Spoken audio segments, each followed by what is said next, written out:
Everybody ask me how I know. I smiled at them and said she told me so. Everybody ask me how I know. I smiled at them and said she told me so. Everybody, everybody, everybody, everybody, everybody. Alright guys, natakaroon din sa Acacia, Center of Acacia. We have here a fast food chain and one of the tallest, no, the Vivalde, one of the tallest condominiums.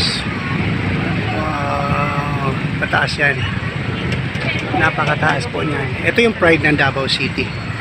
At makikita nyo, as you can observe, po ay may mga vendors tayo dito. But what is unique of these vendors are meron po silang uniform. So kung makikita po natin, naka-uniform yung mga it is really being organized. Naka-organized talaga sila. At very polite yung mga nagbabantay. At the front of them is back of them is the STI. STI, may PCBS dyan, LYR, malibutan. They are in the I should say in the heart of the city. It's a part of the heart of the city. Ayan po, yung daan po na yan, likod po na giliran po ng Vivalde is a Claveria. Ito po ang papuntang Ponciano. Maraming mga dumadaan po dito. Ang kagandahan dito, ano yung pwede natin ipagmalaki? Look at their naka-uniform sila, malinis. At talagang dumadaan talaga yung mga tao dito kumakain. Ang gusto ko lang is very very polite yung mga nagbabantay dito, nagpapasalamat talaga matapos mong kumain, tsaka nag-i-entertain. Tsaka maraming kumakain dito, estudyante, may mga office workers, may mga So, yan ang bago sa Davao City. Nung maliit pa ako guys, yung Vivalde na yan, ay makikita ko dyan is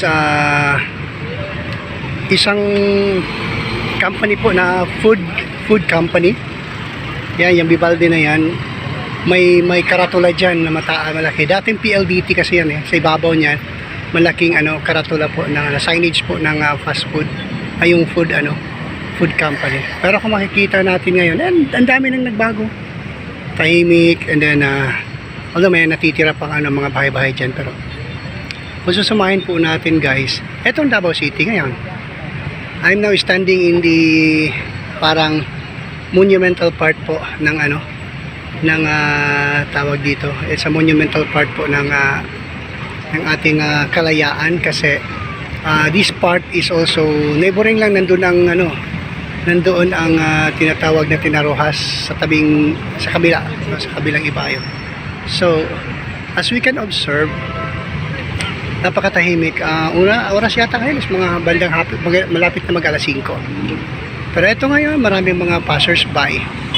At yun nga lang, may nakikita ka pa rin tricycle. It's not so, they're not supposed to be here, pero siguro napadaan lang.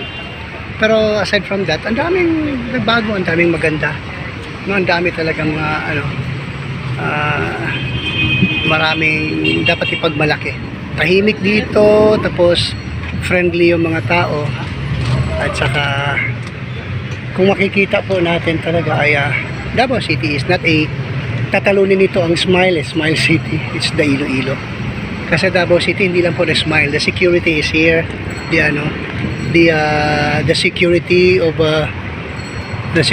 foods, the security of health, lahat nandito na marami talagang dumadaan. So andito tayo ngayon sa sa Acacia, center po ng junction po ng Bajada, Oyanggurin, Boulevard, Ponciano.